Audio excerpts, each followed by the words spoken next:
नमस्कार, आप देख रहे हैं 9 भारत समाचार। भारतीय किसान यूनियन धर्मेंद्र के राष्ट्रीय अध्यक्ष धर्मेंद्र सिंह ने कहा कि सरकार की तमाम घोषणाओं के बावजूद देश का किसान संकट में है। उपज का सही दाम नहीं मिलने से किसानों की आर्थिक स्थिति में कोई सुधार नहीं हो रहा। महंगाई और कर्ज के बोझ तले दबा किसान अपनी दुर्दशा पर आंसू बहा रहा। अलकनंदा मैदान में आयोजित किसान महापंचायत के दौरान धर्मेंद्र सिंह ने संगठन का 11 सूत्रीय मांग पत्र जारी करते हुए कहा कि किसानों की दशा सुधारने के लिए सरकार तत्काल प्रभावी कदम उठाए। मजदूर व किसानों तथा भूमिहीनों की दुर्घटना में मृत्यु होने पर उनके परिजनों को आर्थिक मदद दी जाए। कीटनाशक दवाइयों, उर्वरक और बीज की कीमतों में की गई वृद्धि को वापस लिया जाए। किसानों के निजी वाहनों को टोल फ्री किया जाए। सरकार से रखी है, जिसमें कि स्वामीनाथन आयोग और 60 वर्ष से जो हमारे किसान मजदूर हैं उनकी पेंशन और किसानों के कर्जे और मजदूरों की जो हमारी दुर्घटनाएं होती हैं उनकी बीमा राशि उनको सरकार बीमे की राशि दे।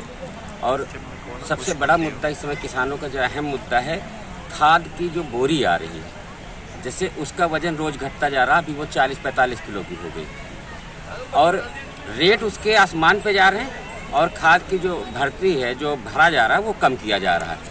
दवाओं में यही हो रहा है, दवाओं के रेट आसमान पे जा रहे हैं, दवाई का जो भर्ती है वो भी कम होती चली जा रही है। ऐसे ही हमारे 11 सूत्री मांगे हैं जो सरकार को ज्ञापन दिया गया। हरिद्वार में हर वर्ष एक कुंभ, किसानों का कुंभ लगता है और निरंतर हम लोग सरकार से, उत्तराखंड सरकार से इस मांग करते हैं कि हमारे किसानों के, आज जैसे मौसम खराब हो गया, बारिश होने लगी, आज किसान इधर उधर भटक रहा, तो कम से कम यहाँ पे टीन सेट या वाटर प्रूफ टेंट ऐसा कुछ व्यवस्था कराएं, शौचालय की व्यवस्था कराएं, जिससे हमारी माताएं बहनें आती हैं, इनको इधर उधर।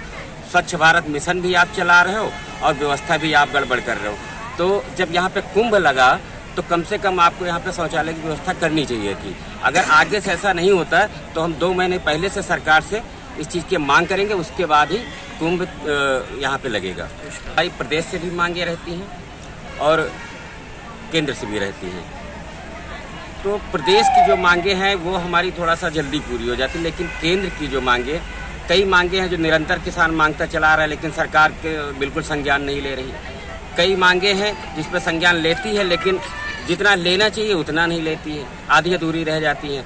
तो हमें पूरे देश के किसानों के एकजुट होकर के एक आवाज़ में अपनी जब मांगों को रखेंगे तभी शायद सरकार को संज्ञान में आएगा, ऐसे संज्ञान नहीं लेगी सरकार।